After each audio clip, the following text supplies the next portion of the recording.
Assalamualaikum warahmatullahi wabarakatuh. Selamat pagi anak-anak. Hari ini kita akan belajar pelajaran fikih bab 1 tentang khitan. Sebelumnya anak-anak siapkan buku LKS dan buka halaman 4 sampai dengan halaman 9. Khitan adalah ajaran yang berpangkal pada ajaran yang lurus atau hanif dari Nabi Ibrahim alaihissalam yang berasal dari Allah Subhanahu wa Ta'ala. Khitan bertujuan untuk kesehatan jasmani dan juga rohani.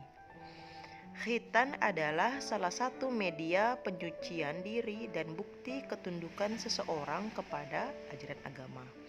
Nah, di sini anak-anak sudahkah berkhitan? Untuk mengetahui lebih lanjut mengenai hukum dan ketentuan serta hal-hal yang berhubungan dengan khitan, maka ibu akan bahas tentang khitan. Pengertian khitan. Khitan menurut bahasa berasal dari kata khotana yang artinya memotong. Khitan menurut istilah adalah membuka atau memotong kulit atau yang disebut dengan kulut yang menutupi ujung kemaluan laki-laki dengan tujuan agar bersih dari kotoran dan suci dari najis. Nabi Muhammad SAW menganjurkan kepada umatnya untuk berkhitan dan menjaga kebersihan. Mengapa Nabi Muhammad menganjurkan berkhitan? Sebab jika seorang laki-laki tidak dikhitan, maka ketika buang air kecil, kotoran air seni itu akan berkumpul pada kulit atau kulit kemaluan anak laki-laki. Nah, menurut ahli kesehatan, ujung kulit kelamin yang tidak dipotong dapat menghimpun berbagai penyakit. Nauzubillahi min zalik. Untuk menghindari hal tersebut maka perlu dilakukan khitan.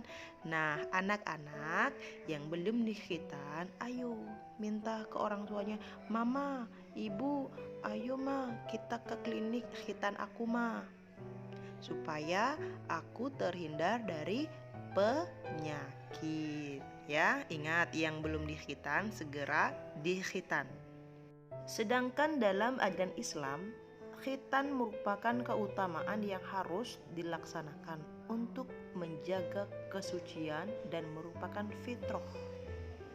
Sebagaimana hadis Rasulullah SAW yang berbunyi, "Khamsun minal fitrati al-khitanu wal istihdadu wa natful ibti wa naqlimul adfari wa qassus syaribi."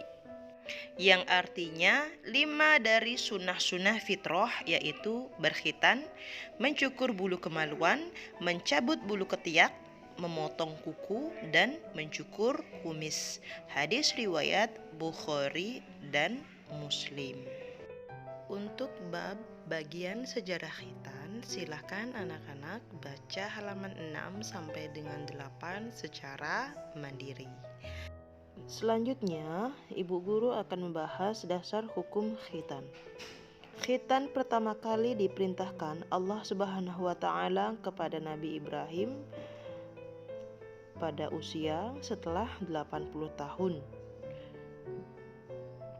Dikhitan dengan menggunakan kapak.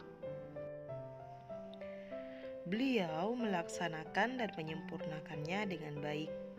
Kemudian khitan berlanjut kepada para rasul dan para pengikutnya. Hukum berkhitan menurut para ulama adalah wajib bagi laki-laki dan sunnah atau suatu kehormatan bagi wanita yang melakukannya. Rasulullah SAW tidak pernah memerintahkan seseorang untuk mengkhitan anak perempuannya untuk menjaga kesucian mereka. Kita lanjut usia dilaksanakannya khitan. Nah, secara syariat tidak ada ketentuan waktu khusus pada usia tertentu untuk melaksanakan khitan. Jadi bebas ya. Jadi sebaiknya sedari kecil kita sudah dikhitan.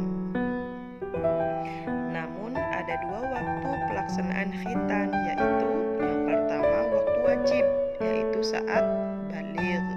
Yang kedua waktu mustajab atau dianjurkan, yaitu sebelum baligh. Misalkan khitan sebelum baligh,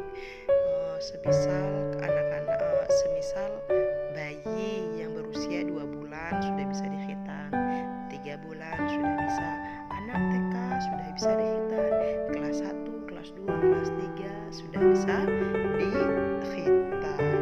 Misalkan waktu baligh kelas 6 ya, rata-rata balighnya anak laki-laki itu pada saat ketika sudah duduk di bangku kelas 6.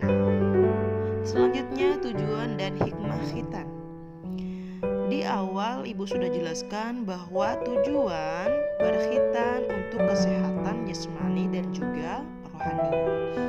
Nabi Muhammad SAW bersabda, kesucian atau fitrah itu ada 5. Yang pertama khitan, yang kedua mencukur bulu kemaluan, yang ketiga mencabut bulu ketiak, yang keempat memendekkan kumis, dan yang kelima memotong kuku. Hadis riwayat Bukhari Muslim. Adapun manfaat atau hikmah dari pelaksanaan khitan, diantaranya yang pertama, khitan merupakan pangkal fitrah, syiar Islam dan syariat.